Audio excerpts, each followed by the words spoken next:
This is Mathilene Broadcasting Corporation. Inspired to inspire. Greetings to all our viewers and listeners. My name is Thulani Nkala. We welcome you on Mathilene Broadcasting Corporation on our program, The Big Conversations. Today we have Mr. Vincent Ndlovu. Mr. Vincent Ndlovu is an ex-Zebra combatant, a true liberation fighter. He is a civic activist, a church elder, the author of a book seeking freedom and justice, loyal but not docile. Baba Ndlovu, we welcome you on Mathilene Broadcasting Corporation. Thank you so much, Baba Nkala. Yeah. To our viewers and our listeners, maybe just to explain how the program will go. This is going to be a lecture. Then after the lecture, I will ask a few questions. And if people have got questions as well or comments, I will give them that opportunity to interact with Baba Ndlovu. Baba Ndlovu, this is your opportunity to share your story. Just to say that I have read your book, and I think it's one of the best written books that is around, particularly about the liberation struggle, about your background as a child is so fascinating. So I'm hoping that many people will learn a lot from you today. So as I have introduced you, Baba Ndlovu, this is your opportunity to share what you have with the people. Over to you. Thank you very much, Mr. Nkala. I'm actually humbled to hear that what I put on paper is clear to the extent that even before I explain anything, anybody who reads the book can get the gist of what exactly I wanted to present to the world. I'm so thankful and grateful. Yes, having said that, I've been asked to give this lecture, and I'm also grateful again to MBC for this opportunity. I will start, and then if ever there are questions and clarifications, as Mr. Nkala has said. A good afternoon to you all. That is according to where I am. It's afternoon. I know people are in different parts of the world. Good afternoon to you, ladies and gentlemen, comrades and friends. I've been asked to give a lecture about the book that I authored, titled Seeking Freedom and Justice, Loyal but Not Docile, which is essentially an autobiography. The title of the book is derived from an observation made during 50 years of my interaction with the world, from the time I started making sense of it and taking my basic position, which would develop with time. As soon as I could make sense of the world I had been born into, I began to realize that I had to fight for my space in order to survive. At the age of 6, I started the struggle to defend my turf in a very hostile environment with no one to look up to for protection. And that characterized the world outlook that shaped my life. At the age of 10, while in primary school, that inherent quest for my freedom had me stand up against corporal punishment at a time when it was universally regarded as conventional and normal, risking being certified insane and expelled from school. I even had to start working prematurely after dropping from school after only 2 years of secondary education due to circumstances beyond my control. When circumstances forced me to move out of familiar territory in which I had grown up, I had to come face to face with tribalism, racism, and white supremacy, first in Rhodesia and later in South Africa, where I had emigrated in search of greener pastures that only proved to be very gray. It was an ongoing struggle from day one until I had to formalize it by joining ZAPU and later becoming a cadre of its military wing, ZIPRA, with the hope of a liberated Zimbabwe with a place for everybody.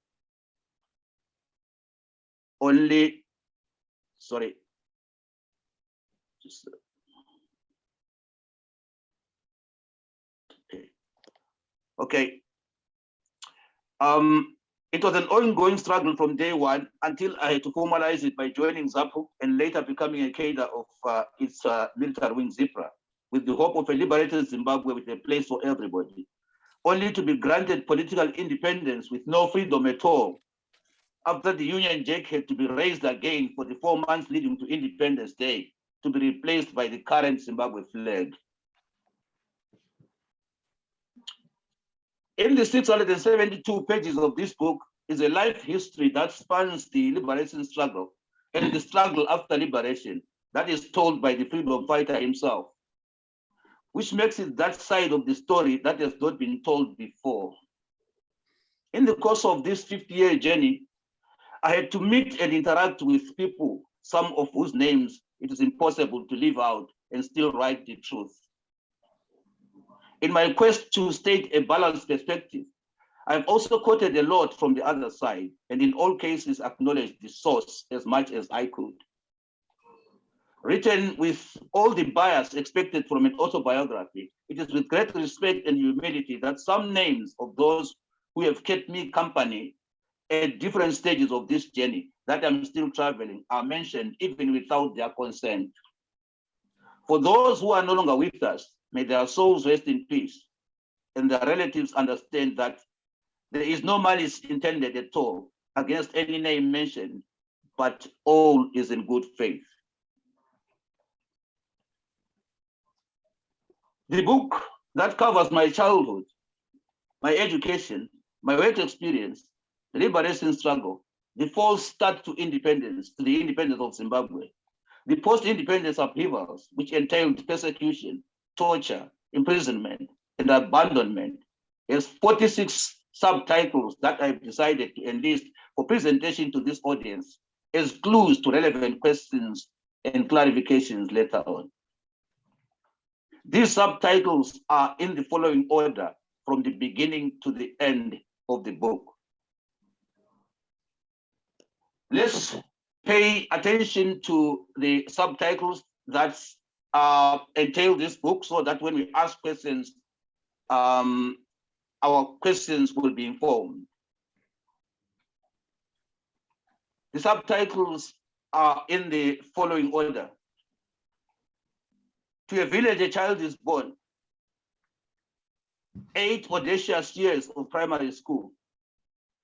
2 traumatic years of secondary school. Working as a shop assistant. Face to face with racialism, white supremacy, and tribalism. A couple of knocks and bruises by the apartheid regime in South Africa. Leaving the Gold City behind for the armed struggle. Nampundu atrocity camp, initiation into ZIPRA. Guerrilla training. The group of 180 flies back to Zambia from the USSR. From the bush camp back to Lusaka. The hazards of crossing the Zambezi River. Cholocho, here we come. The ceasefire agony. Kami maximum security prison. Visits by Samuel Mnodawafa and Joshua Nkomo. From imprisonment to restriction. Ntumbane Camp 3. The Battle of Ntumbane 1, 9 November 1980. The Battle of Ntumbane 2, 8 February 1981. Back to Gwai River Mine via Woolendale shooting range. ZIPRA contingent at Gwai River Mine is finally disbanded. seeking refuge in Cholocho, resisting a tribal carnage, the rearmament dilemma, organization of the survivors, face to face with Colonel Lionel Dyke, the great escape, beyond mere coincidence, at Hillside and Esquadini police stations, at Balagwe concentration camp, back to Stops camp via Darlington police cells, the aborted Harare press conference. I'm sentenced to 15 years in prison. Second treason trial at Harare High Court. Farewell to Kurubi Maximum Security Prison, 2nd September 1990. My grandmother passes away. A conversation with Joshua Mkabu, the Zimbabwe National Liberation War Veterans Association. A go at rehabilitation by well-wishers. A closer look at the Unity Accord, the Civic Education Network Trust, civic society in Zimbabwe, the hopes and hazards, the movement for democratic change, the naivety of the survivors, and in conclusion, a narrow escape.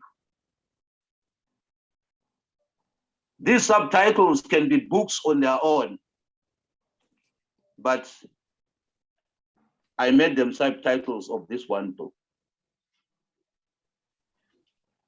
There is therefore an intriguing 50-year life history of an average peasant boy who had to strive for freedom and justice from the cradle.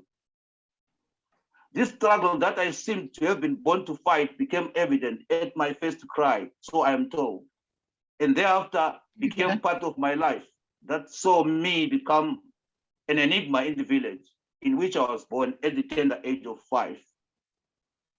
I had to cut a controversial figure at primary school by challenging whatever I viewed to be acts of injustice, resulting in some public space with school authorities. With all the prospects of being excluded or expelled forthwith, my brilliance that saw me becoming part of the cream of my class stream in my 8 years of primary education seemed to have been able to make up for what many perceived to be a controversial or stubborn attitude. I went on to attend one of the best schools in Rhodesia at the time, Zingwane Government School, at which I spent only 2 years after 2 family disasters had terribly bruised my performance and completely changed the course of my educational aspirations, expectations, and destiny.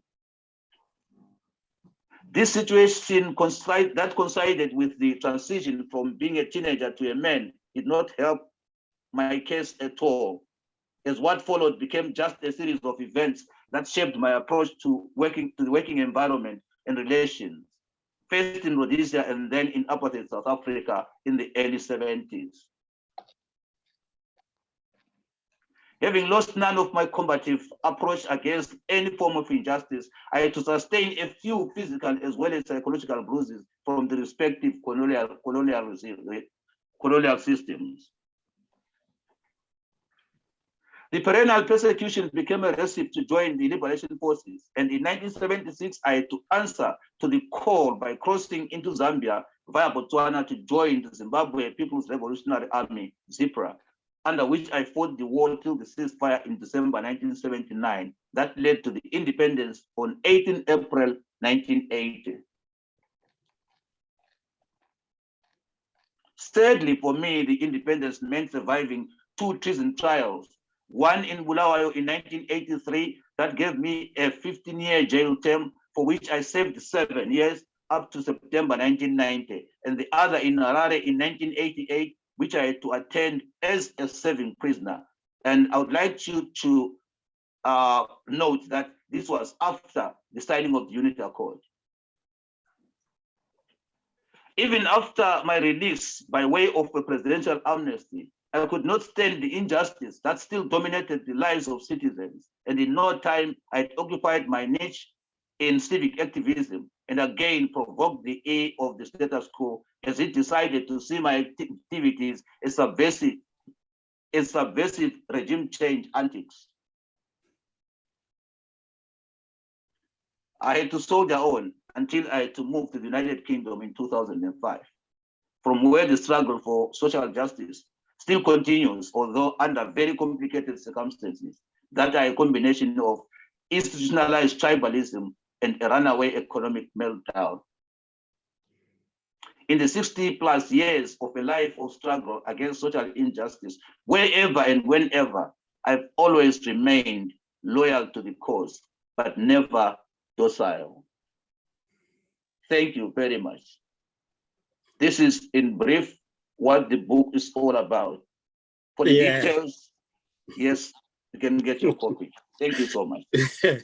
No, thanks very, very much, Mr. Ndlovu. We know you cannot share with us everything, but now let me pose a few questions. You know, it's a very big book, but once you start reading it, putting it down, it becomes very difficult.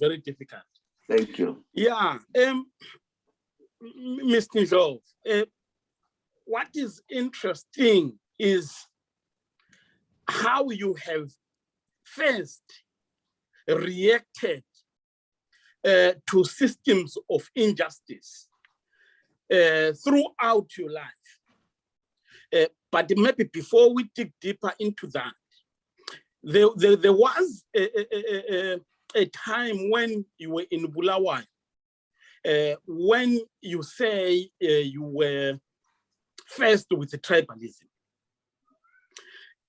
I would like you to give us a bit of information pertaining to that incident, where you had to lose an opportunity of getting a job. Yes, it was after I had left my job as a shop assistant in the family business in Plumtree, where I had been working for Matuaza Enterprises, which is my family business. After I left that job, I went to Bulawayo with the hope of improving myself and maybe getting a better job with a better salary. And during those days, with my Rhodesia Junior certificate, I could qualify for apprenticeship and quite other opportunities. But due to the fact that I didn't have many contacts in Bulawayo as somebody who had grown up in the rural areas, I went with everybody to the industrial area to go and queue for jobs. So there was a job that was advertised at, it was Rhodesia Oxygen then, Rodox. And with my Rhodesia Junior certificate, I thought I would qualify. So I woke up in the morning with the rest of other job seekers and went there, and we had to queue outside, and then they would come and pick up those they wanted to pick up, shortlist, and then give the jobs. So in this incident, I was shortlisted, and definitely I had qualified for the job. And then I went home, supposed to come back in the morning for induction. Unfortunately, I hadn't asked other people around how things went. So when I came back in the morning, instead of going straight for induction, somebody met me and diverted me from the induction room and told me that, no, there was a mistake yesterday. It's unfortunate you didn't get the job. Then I only learned later on that that company actually employed a certain tribe, and they were ring fencing that to the extent that no other tribe would be employed in that firm. And to be honest with you, that opened my eyes, and I was very, very, very bitter and very much discouraged. That is the incident. That was my first, when I came face to face with tribalism. So because the tribalism that we have in Zimbabwe right now is aimed at people from Matabeleland. So at that time, was it the Ndebele against other people, or who was being favored at that time? The or person that who, company? okay, the person who was in charge was a white guy. So first day, it was the white guy who did everything. But without being tribal, but mentioning what happened, the guy who intercepted me the following day was a Shona guy, who was, I think, a supervisor or so, because I don't know how the company was run. I had not yet worked in the company. But that's what happened. That when I came the following day, the guy who intercepted me to tell me that I didn't qualify for the job was a Shona guy. Okay. All right, Mr. Ndlovu, as I said, I've got your book here. To those who haven't seen the book, this is the book. I think if you get this book, you will never blame yourself for having it. I'm just wondering how you wrote and in terms of the process of writing the book and the length of writing it. What was the process, Baba? It took me about 4 years to write this book. First of all, I had my manuscripts. The first manuscript was in 1982, when I was in Botswana. But that one, when I was arrested in Botswana, it was confiscated, and I don't know what befell of it. But then, after I had settled, that is, after my release from prison, I started compiling notes for me to come up with this book, to the extent that I had a full manuscript. Yeah, in terms of your language, the mastery of English language, if you can maybe just tell us, how did you achieve that? Well, I think this came about as a result of my attitude towards oppression from the beginning when I went to school. Because at standard 3, well, we did standards ourselves when we were at school in the 60s.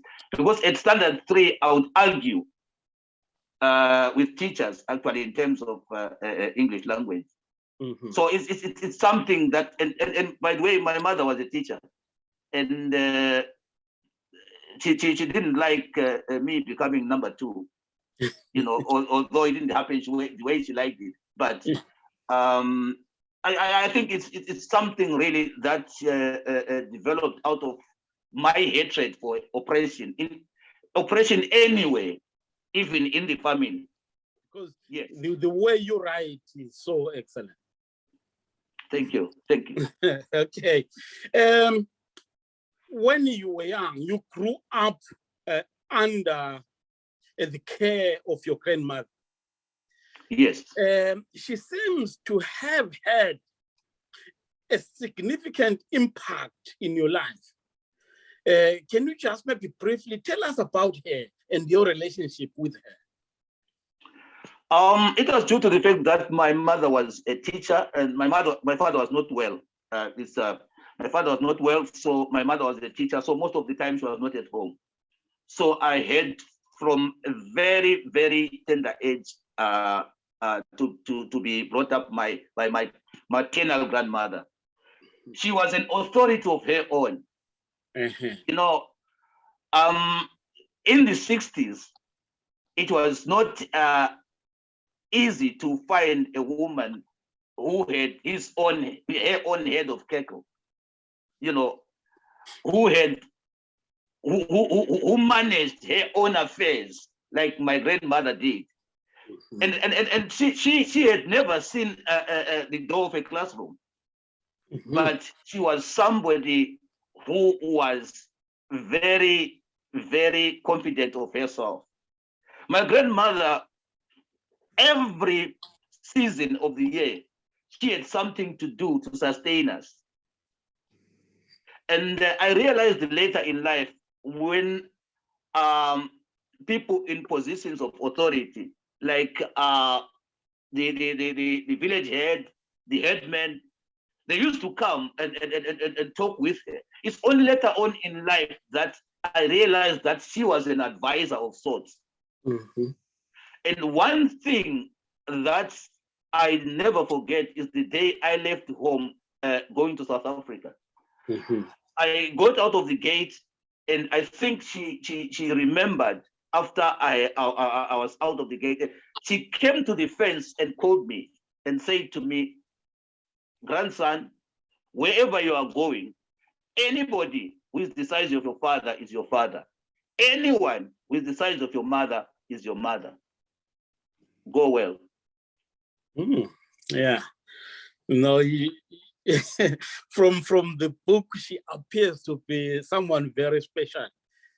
Yes, very, very special. Very Yeah. special, because even when she was during her last days, Mm-hmm. I was in prison in Chikurube at that time. And when I came out, I gathered that she had vowed that she won't die before I come out of the prison. And after coming out of prison, she didn't last.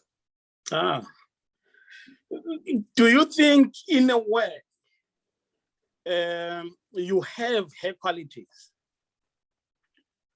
Well, that can be judged by others. But I think really, really, she had an impact on my, because even the combative manner, not meaning physical, but the combative Mm-hmm. manner in any aspect. My grandmother wouldn't allow me to come and say, a boy of my size have been bullying me. Mm-hmm. She would say, go back and fight him. You know. Mm-hmm. All right. Now let's talk about your liberation struggle. The liberation struggle vision, wishes that you had when you joined the struggle, did it translate into reality in 1980? Not at all. Not at all. What was the difference? You see, the difference is that when I went to the struggle, I knew what I wanted. Mm-hmm. You know, when we go to Zambia, actually, there was a slogan by those we found there about Ondondabo, meaning people who have just come because the war is there, or it's in fashion to go to war. But I was not one of those. I knew exactly what I wanted, because I had experienced exploitation, I had experienced oppression, I had experienced apartheid, I had experienced tribalism, I had experienced bullying. So I know exactly what I wanted, and I had a rough idea of what independence should be like. So when we came back in 1980, actually the build up to independence on its own, the build up one could tell that things are not as they are supposed to be. Yes. And how did that freedom look like in your vision, in your imagination? I was looking at a Zimbabwe that was going to be the direct opposite of Rhodesia. Because I had lived in Rhodesia, I had lived in South Africa, apartheid South Africa. So I was looking at a situation where Zimbabwe was going to be exactly the opposite of Rhodesia. But unfortunately, even during the first days, one could tell that Rhodesia had been inherited by Black people. And maybe briefly, if you can describe what Rhodesia was like, so that at least we understand. Because if you say you wanted something directly opposite to what Rhodesia was like. Rhodesia, beginning with the 60s when I started opening my eyes. Mm-hmm. I don't want to preempt it so that people we end up not reading my book. You know, when we grew up, we had people who had 200 head of cattle. I saw them with my own eyes. My grandmother had 30 head of cattle. You know, I saw them with my own eyes. But when these resources were culled, I was there. When the white men culled the cattle, I was there. I mean, all the people at the deep tank were beaten up like children by the DCs, they call the district commissioners, the white district commissioners. And even the education system, it was a pyramid like. You would find that we started school maybe being 200. At the end, the system would end up having 2 or 3 out of the 200. Mm. People would systematically count so that they don't reach that level where they could challenge the system. So there were a lot of things. And even when I got out from my rural home, getting into town, I mean, the exploitation was just, it was just something that was obvious. You know, and even when I went to South Africa, I had a few bruises. And as I said in the briefing, those who were in Johannesburg at one time in Houghton Drive, there were double-decker buses, and you had to know your place because there was a place for the whites and a place for the blacks. But with my arrogance, I went into the white compartment. I was pushed down, and I still have bruises even today. You know, so I lived through the system. Yeah. I know what I'm talking about. Okay. All right. Just to say to the people who like to ask questions, I would prefer that you talk to Mr. Ndlovu directly rather than writing your questions. So I will give you an opportunity to interact directly with Mr. Ndlovu. Let me just ask a few questions, then I give you that opportunity. Mr. Ndlovu, I know you went to Zambia, you started your training there, then you went to Russia, where you did your training there. Then, in fact, you were a group of 180 when you went to Russia, and then you came back still the same number, 180. Then when you came, there were happenings that I did not understand, that I would like you to indulge us in. When you arrived, you were put in a location or a camp that was near Zambezi. To me, it leaves you vulnerable to the Rhodesians. Then you were not armed in that camp for some time, maybe a couple of weeks or so. And then when you were given some guns, they were not enough, only half of you, because one gun for 2 people, which seems unreasonable to me. What would you say about that scenario? What was happening actually? Well, what I can say is that after our return, the briefing that we got was very encouraging. Very, very encouraging that even SAP was now a government in exile. But when it came to that situation that you are talking about, all what I can say is that something somewhere had gone terribly wrong. That's all I can say, that something somewhere had gone terribly wrong. Okay. So something somewhere had gone terribly wrong. Yes. Okay. Yeah, because civilians like us, what we knew is that ZAPU was an old machinery.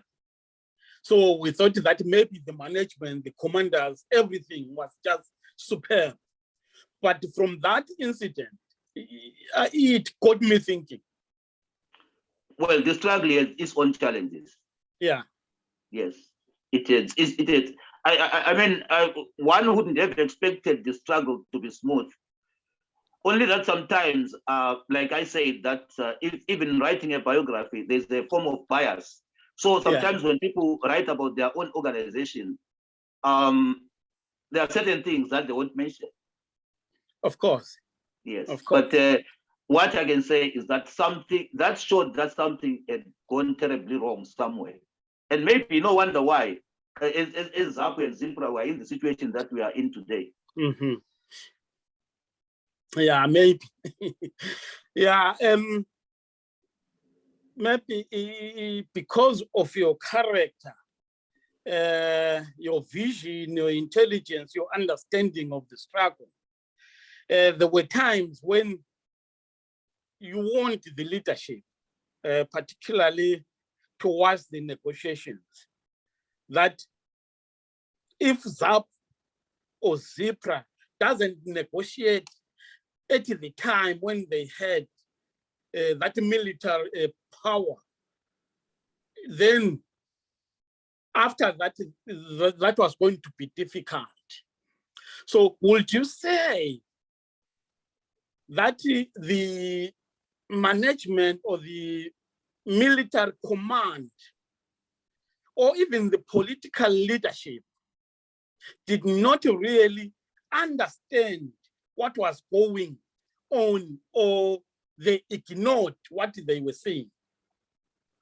Well, it is difficult to understand what was going on, to be honest, because I would like to say at this point that I was one of those people who was dragged screaming into this situation. Mm-hmm. But obviously, as an organization, sometimes when people don't expect something from someone else other than you, whatever you raise sometimes is regarded as indiscipline. Mm-hmm. But only for people to realize later that no, it was not indiscipline, but it was an insight. Yeah. You paint a picture just immediately, maybe just before and immediately after independence, a very, very dire situation for the ex-ZIPRA combatants. And you have also mentioned what is now known as the Shona Grand Plan. Would you say that the Kukura-Wundu genocide was something that was planned well in advance, or it was in reaction to something? As you know, that many other people are saying that Kukura-Wundu was put in place because of the ZIPRA who wanted to topple the government.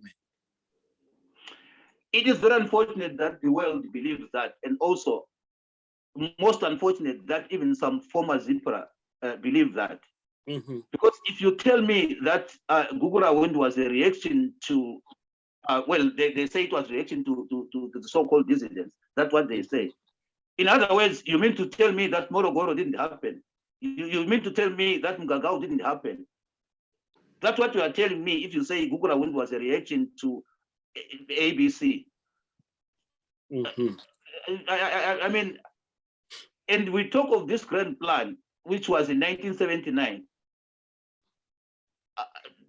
Obviously, when it was planned, it had to be implemented at one point. Mm-hmm. And if you go back to history, you'll find that these things didn't only happen. The leadership of ZANU would say something before it happened, but unfortunately, it was not taken. For instance, when Mugabe say the people of Matabeleland needs to be reoriented, you know, but people didn't take heed of that. How do you reorient a people from what to what? Yeah. From which belief to what belief, or from which culture to which culture, from which tradition to what tradition, which tradition? You know, so these things, you know, well, people might think it's the benefit of hindsight, but even during those days, like I'm saying that, I'm one of those people who were dragged screaming into this situation. Yeah. Because not that I was a prophet, but you could just map up the situation and see where we were going. Yeah. Yeah. Maybe just the grand plan. This is 1979 grand plan. You know, some people are dismissing it. They say there is nothing like that. From your side, what do you think? Do you think it is a document which is out there, which was written by ZANU? What You do know, you think? you know, it might not be a document as people are saying, but what is happening on the ground is exactly what is in that paper. Yeah. It might not be a document as people want to believe, but what is happening on the ground now to somebody who is honest, even whether Shona, Ndebele, Kalanga, Venda, that is exactly what is happening on the ground. You know, so I don't have any reason of denying that document, looking at what is happening in the country, especially in Matabeleland. All right, let me ask you this question, then I give people an opportunity to interact with you. Yes. In terms of arrest, court trials after independence, how many and what were the charges against you? The first charge in December, when I was convicted, by the way, I was convicted on the 17th of April, a day before celebrating independence in 1984. And the charge was Section 50A of the Law and Order Maintenance Act, being accused of possession of arms of war and being a dissident. That was the first treason charge at the Magistrates Court in Bulawayo. The second treason charge, that was after the Unit Accord, actually in March 1988, at the Harare High Court. It was treason because some other former Zipra who had been deported from Botswana, they incriminated me, and I had to be part of that trial. Yes. Yeah. All right. Ladies and gentlemen, this is your opportunity. You can raise your hand, then you ask your question. Let me read this one. Oh, he's asking, how do I buy the book? How much does it cost? And this other one, what was your vision of an independent Zimbabwe? Would you reflect that your views, reflections and manuscripts altered somehow with the latter version? Let me start with the first one about where the book can be bought from. It's unfortunate because I'm still trying to have it published in South Africa and in Zimbabwe. I'm in the process of doing that. But currently, you can only get it on Amazon. And maybe if you've got a relative or a friend who is in the UK, in Canada, in the rest of the world, actually, in the rest of the Western world, you can buy it from Amazon. So that's about the book. And also, yeah, Amazon. And then if you've got a friend, a relative in the UK, or if you are able to order it from Amazon from there. But I'm trying by all means to have it published where people can have access to it. That's about the book. And then the alteration of manuscripts due to all I can say is that I had to make some additions. I had to make some addendums due to the prevailing situation, but otherwise nothing changed from the original. Okay. If you have to read the book, you realize that. Okay. And the other one was about your vision. My vision about an independent Zimbabwe was based not on basically on my individual conviction, but as an organization, as ZAPU, it had an ideological concept that guided what Zimbabwe was going to look like. And I think when we came home in 1980, ZAPU did that to try and implement the concept. If you look at the properties that were bought, that are now mentioned only in terms of hiding arms, whereas those were economic resources, trying to show the world what we wanted to do as ZAPU, which unfortunately turned out to be what it is today. So my vision for an independent Zimbabwe was an all-inclusive Zimbabwe, where people were going to own the means of production.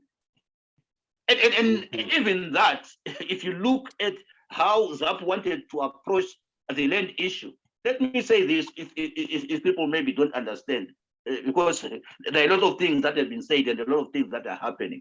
When those farms were bought, people must not forget that whites were not sure whether to stay or to go. And the strategy was to buy them out before they knew it, so that when they will be coming back, they'll be buying land purely on business basis, at our own terms. But that they realized, and they used some of us to disrupt those programs. Yeah. So my vision for it was to an inclusive Zimbabwe where people will own the means of production. One thing that I didn't have in mind, and which was actually what ZAP was all about and ZIPRA was all about, was tribalism, racism. We wanted a Zimbabwe where we would work together as equals. That was my vision for the country. I never had, even after being abused, both in Zimbabwe and in South Africa, had that mind of retribution. I never had that. And if you read the book, you find that I had whites after independence who were friends. And my best friend, actually, if you talk of a friend, is somewhere in Bindura. You know? Yeah.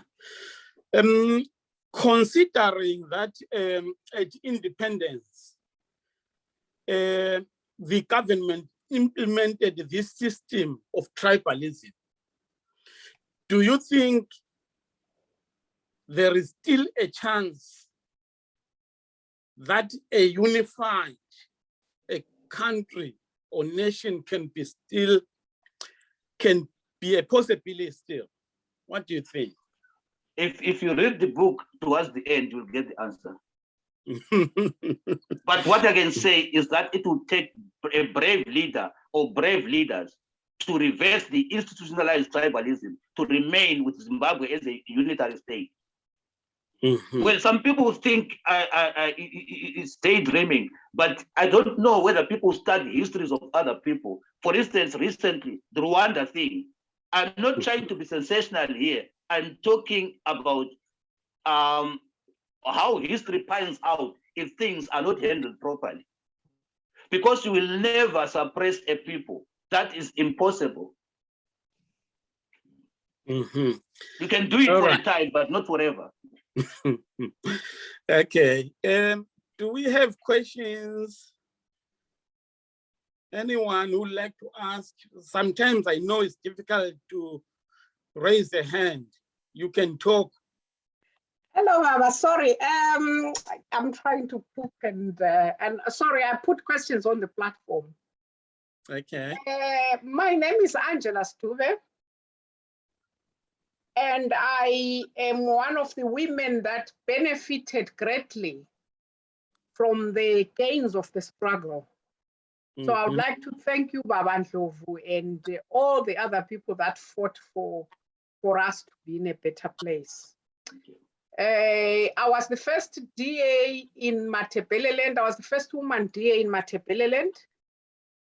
I was the first woman provincial administrator in Zimbabwe.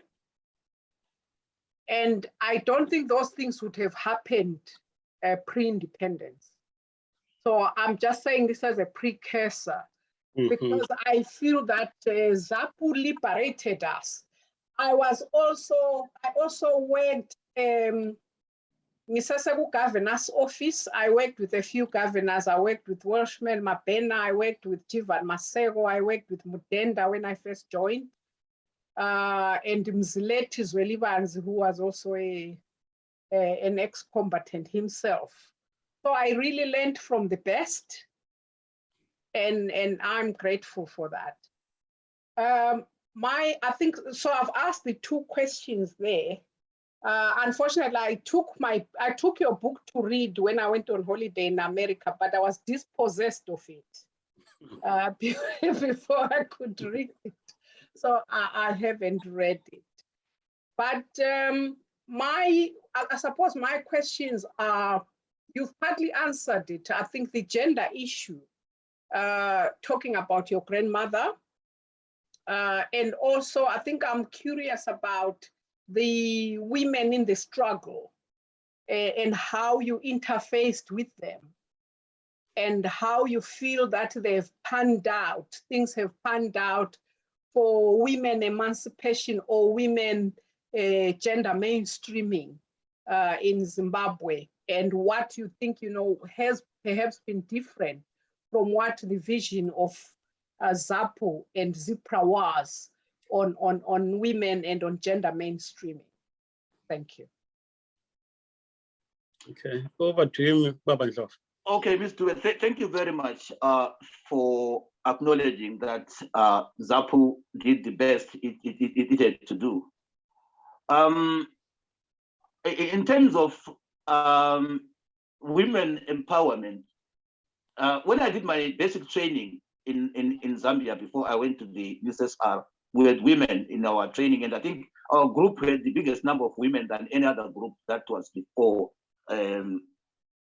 us. We trained together, and it actually taught us that what we had grown up knowing, that women belong somewhere, is not true. It's not a reality, and that's why you find that ZAPU had programs that we're trying to make women confident, as opposed to what they had been in Rhodesia. And when we came home, actually, those programs were put in place. For instance, the Mbuza Technical College, where our women were there doing what they knew best. But unfortunately, you know what happened?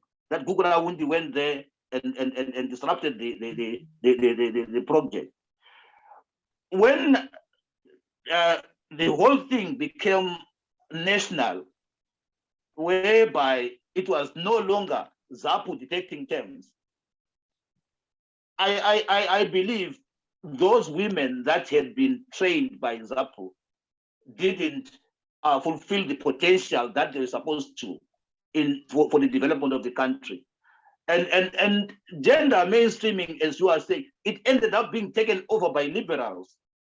And well, I don't know whether that achieved what ZAPU would have achieved. Thank you. I wonder whether I answered your question.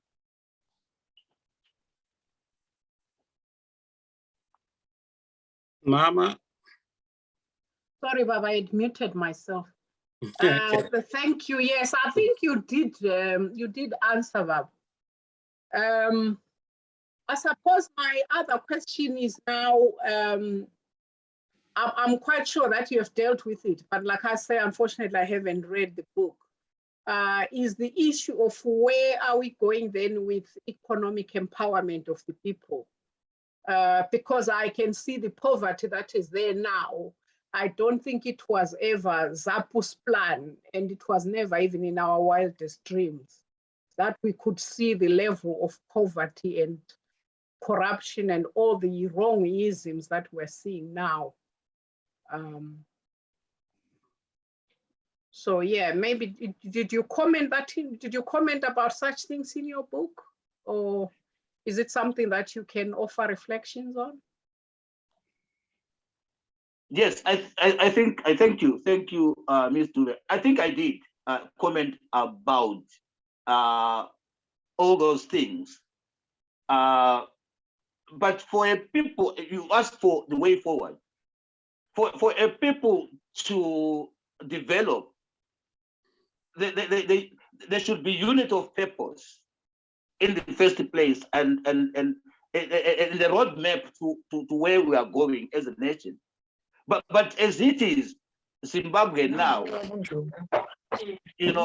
Zimbabwe now is a divided nation.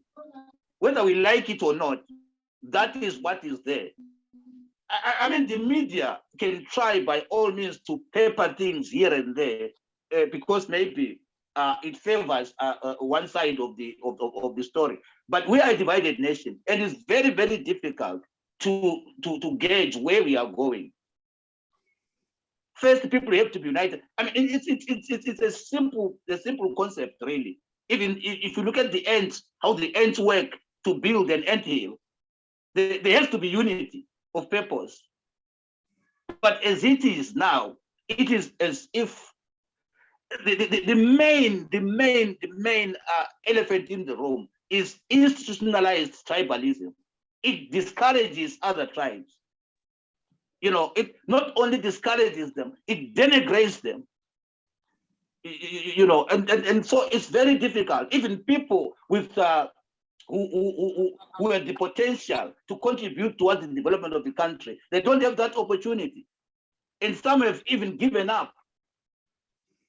So it's very difficult at this point to say where we are heading to. Maybe the next generation, that is, if we are going to have leaders who are brave enough to deal with this institutionalized tribalism so that people can exercise their potential without fear or favor. Baba Nkala, can I ask my last question so that I can defer to others? That's okay. Yes, so Baba Ndlovu, in your book, well, like I said, I haven't read it, but do you feel that going to the struggle did affect your relationships with the significant others, like your family and so on? What was the impact of you going to war and you going to prison and your stand on your family relationships, both your immediate and wider family? Thank you, Ms. Dube. To be honest with you, I've tried to find out what I can do to my family because my family stood with me through thick and thin. In all these situations that I went through, my family stood with me.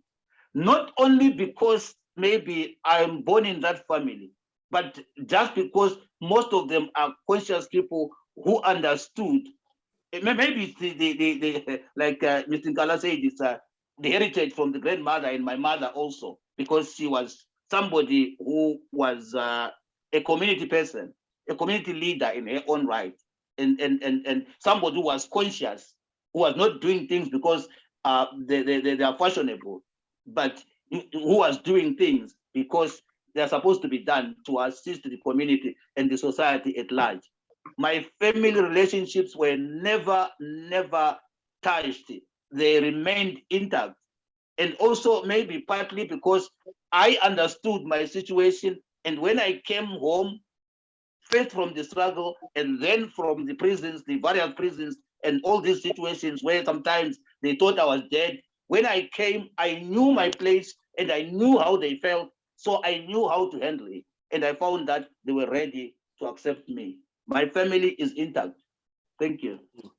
Mr. Ndlovu, you have mentioned institutionalized tribalism as the elephant in the room.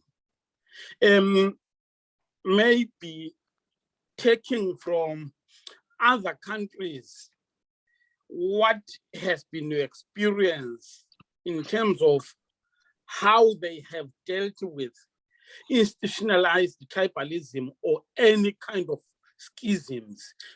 In our case, how can we really deal with that? Because it's a very difficult issue. In the fight, you might become tribalistic yourself. So how do we deal with that? Yes, that is very true, that you end up sounding tribalistic, even if you want to expose what is wrong to all the people in the country.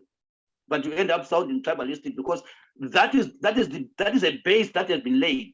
It's unfortunate that we even have young aspiring leaders who are very charismatic, but at the same time they admire what Mugabe did.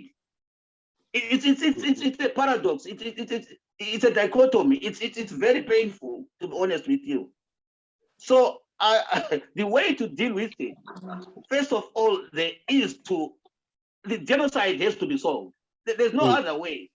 The genocide has to be dealt with openly and in good faith, not what is happening now. Then after that, there can be civic education, a national project to bring people together so that people realize that they are citizens first before anything else. That political parties come and go, but citizens will remain. Okay, Bagwetu, if you've got questions, do you think that the government has recognized the liberation fighters enough? I remember you also spoke about, was it Douglas Ndlovu, yes. Who disappeared in South Africa. You felt that he wasn't, no one is spoken about his contributions in the liberation struggle. No recognition whatsoever. So in a nutshell, do you think the liberation fighters have been accorded that status that they deserve? Well, it's very difficult to say. Let me start by Douglas' case, because Douglas was our organizing secretary during the ANC. You know, when all parties came under Mzorewa for certain reasons. He was our organizing secretary in Sandton in Johannesburg, and he was abducted after. Well, I don't know what happened. Somebody sold out, I think. Then he was abducted. And they found him with books, with receipts and everything, and he disappeared. He was never seen again. And like you said, he has never been mentioned anywhere in history. And there are many like him who have never been mentioned. Not only that, we have got people who were eaten by crocodiles in the Zambezi River. We have people whose bones are lying everywhere across the country. You know, so things have been done at face value. I think it was because there was a false start to our independence. That's what caused all this. Because if things had been done according to what the liberation struggle was all about, all this would have been dealt with. So I guess even today, Nkala, war veterans themselves today, they are waging demonstrations. And it took them how many years to be recognized? From 1980 to 1997. Just imagine. But the Rhodesian forces were given got their pensions from the beginning. As they just continued as if nothing had happened. But war vets had to rebel against the government for them to get whatever they got, which actually put them at odds with people, because people don't understand. They think they were given that 50,000, and that 50,000 damaged the economy up to this day. But I mean, that's not it, because they're supposed to get that money not from our own economy. There were monies that were donated. For instance, Zimcoat money. There were a lot of monies that were donated in 1980, which were abused. And we know of the scandals. Yeah. So when the war veterans were given that money grudgingly, it was taken from a wrong source. you know, but people don't understand. They think, oh, these war veterans, you know, they are like mercenaries. They demanded this and demanded this. Of course, one of the other things also that makes war veterans demand this and that is that the situation is not as it is supposed to be. Because in the first place, if the economy was working as it was supposed to be, all these demands wouldn't be there. Yeah. But unfortunately, we have been segmented into groups, and sometimes we think we're entitled. So what can we do? That's the situation that is there. Organization that is formed by a nucleus of strong families is becomes very strong. Yeah. You know. Yeah. So, Mr. Ndlovu, you can ask your question or your comment. Oh, siyabonga salibonani babungikala lo babundlovu ye labanye abakhona ye mina ngithi ngibonge ukuthi sithole umuntu onjengoba Bundlovu. Ubaba Ndlovu is very inspiring. I'm one person who benefits a lot from him. He will call you regardless of your social status. I'm one person who is so lucky to receive calls are very, very encouraging, motivating from Ubaba Ndlovu. Ngiyabonga kakhulu. Unfortunately, I'm wondering why the issue of the book has never come between the two of us. But I definitely wanted to read the book. I need the book as of yesterday. Siyabonga kakhulu baba Ndlovu. Ngabe bonke abantu abalwela ilizwe bafana lawe baba Ndlovu, mbona ngathi ngabe sisemhlabeni owehlukileyo kakhulu. Bebengeke bakuvuma uku-abuse abantu, abanye baze babe tribal njengendlela esiyibonayo besenziwa ngabanye ababelapha. Siyabonga kakhulu baba Ndlovu, lingadinwa lakusasa. Asifuni kumelela ukuthi kuze kuthi hayi baba Ndlovu selichile sesingikhona sisiyakhuluma gloringly or glowingly about you. Ndlovu baba, lingadinwa lakusasa. Siyabonga baba Nkala. I'm humble. Thank you. Yes. Siyabonga baba Ndlovu. Hayi. Siyabonga kakhulu. Anyone before we Seshi? Hello, can you hear me? Yes, we can. Yeah, good afternoon, everyone. Thank you very much, Mr. Nkala, for this presentation. Thank you to Ubaba Ndlovu. I will also ask a controversial question to Ubaba Ndlovu. He can answer it if he feels he can. Having gone through what you have gone through and what is in your book, by the way, I was one of the first customers to buy the book. Where is it? Thank you. I've got it right here. Oh, sorry, I'm not on video, so you won't be able to see the book. Anyway, what do you see? Do you see yourself in the political sphere of Zimbabwe as we are talking about what's going to happen? And you've said, you know, everything does come to an end. Do you see yourself being involved somehow in the forefront, background, whatever, spiritually in the Zimbabwean political arena or rebuilding of Zimbabwe somehow before you hand over to the next generation? Don't tell me about the next generation. I'm talking about your generation. Thank you. Because the reason why I asked, can I just say the reason why I asked is because it will be a waste for people like you to just disappear. And there's a whole lot of you. And I'm also talking to somebody like Mrs. Angela Stube here. I'm asking probably both of you now, because you're the ones that I know here in this platform. Thank you, Nyabo. Okay, all I can say in answer to your question is that I think I'm doing something.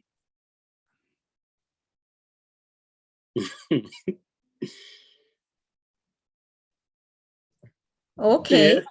Yeah. In the background, then, is that what you mean? Yes, yes. Not only in the background, and also, well, you know, I've known of dreamers and the leaders and who have changed situations without being in the forefront. That's all I can say. But I think I'm doing something. Ah, thank you. I always challenge myself. Thank you. Sis Angelas. Hello. Right. I think there is a difference. I mean, I don't want to say I'm a political person in the sense of actually being a politician. I'm a doer. I'm a professional. I want to support and enable, but I need an enabling system to do things. And, you know, I'm not going to talk about the whole issue of how things can change in Zimbabwe. But I'm going to talk about my passion for the Zipra and you know, the people that fought for us. And for me, one of the things that we need to be doing now, which I feel is really late and we haven't done it. I mean, I went to study these things with Dallas, Smithsonian, Apartheid Museum and all that. I feel that we need an actual museum of war, right, where we can actually display the things that were used. What did a Zipra look like? What was he wearing? What was his kit? What was he expected to do? You know, so we need that museum which shows us, you know, how they were doing things and the narrative. So we need to be establishing that museum to help us to do that, so that for posterity, abantwana kusale kukhona for isizukulwane going forward. The other thing is that now a lot of them are in their sunset or twilight years, and they need help because they are now vulnerable and they are now, you know, in life, they are quite frail now. We need to be thinking about things like, you know, indawo abangafikela kuyo say eBulawayo, where you have like lapha kuthiwa ngama-centers, where you have a center and they come in and there's doctors, or they can see a doctor, they can see a nurse, they can see their friends, they can have a coffee, they can relax, they can have counseling, they can have someone to talk to, have a nice cold drink, and maybe have a place to sleep. So for me, we've lost the plot because of what's happened to us. And in that process, and the good things that we have as a people. You know, when someone gets to you, or whatever, you know, you'd help all those things. If we think about that small kind of a scenario that I'm painting, then you can think about the bigger picture, because you are restoring Ubuntu, their respect, their dignity of people. And you can then translate that to the rest of the population. So in terms of a development plan for Zimbabwe, I think we can do that very quickly. But the problem is the enabling environment and also getting the resources.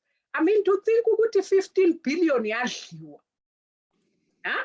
Imagine what 1 billion could have done for that country, or just for Manika land. Imagine that what that 1 billion could have done. You know, we would be much better than here. Everyone would be wanting to go home. We don't want to be here. England, we don't want to be here. We want to go home. But we are worried for our own safety. So those are the issues that we have. And I don't know whether those will resolve in our lifetime. So that's all I can say safely at the moment. Thank you. I didn't know that you are so passionate about these things. Baba Ndlovu, let me ask you to give us your closing remarks. And listen until if someone has got a question or comment. Okay. Thank you very much for being afforded this opportunity to give a brief lecture of my book. And And thank you for the comments and words of encouragement from the audience. I'm really, really humbled and hope we'll get more platforms where we can exchange views on these issues. But something that I can't just leave without saying is that we have been talking here about Zimbabwe that we fought for, which has actually been divided tribally, something that needs to be dealt with. And what I would like the audience to know is that people might think maybe this rise in nationalism, because it's always referred to as the Matabeleland people wanting to do ABC, but it might start somewhere else in Zimbabwe other than in Matabeleland. I want people to get that very clear, because it is something that has become very, very sensitive in the country, because there's nothing that holds us together to be a nation. So it can start in Masvingo, it can start in Manicaland, while people are looking at Matabeleland, because there is nothing that brings us together.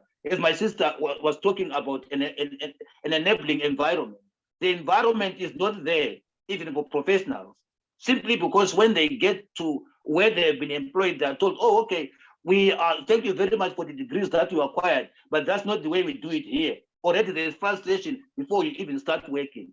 So my last word is that we will need very, very brave leadership for Zimbabwe to remain a unitary state. And once again, I'm not being sensational. I want people to look themselves in the mirror, especially the leadership, and see how this can be sorted out. There's nothing called a minority. Anybody who talks about a minority is somebody who is actually who supports the partition of Africa. Because people, for instance, I'll give you the Venda. They are in South Africa and Zimbabwe. They are a minority in both countries. The Tongas are a minority in Zambia and in Zimbabwe. They are a minority in both countries. The Manikas, they are a minority in Zimbabwe and in Mozambique. The Kalangas, we are a minority in Botswana and in Zimbabwe because of the partition of Africa. Leaders who claim to be Pan-Africanists seem to be in support of what the Europeans did to us. Last of all, I would like to say thank you once again for this opportunity. Let's think about these things and let's pass them on to the next generation. Thank you. Thank you very much, Baba Ndlovu. Thanks very, very much. We will forever be indebted to your service to the country. For those who want the book, they can contact Mr. Ndlovu. They can also get it from Amazon. Baba Ndlovu, we hope that next time when we ask you to come and interact with us, you will oblige. Otherwise, we are very, very, very grateful for what you have done by coming to honor us with your presence here today. Thanks very much. Thank you. Thank you. Thank you, everyone. This is Matabeleland Broadcasting Corporation. Inspired to inspire.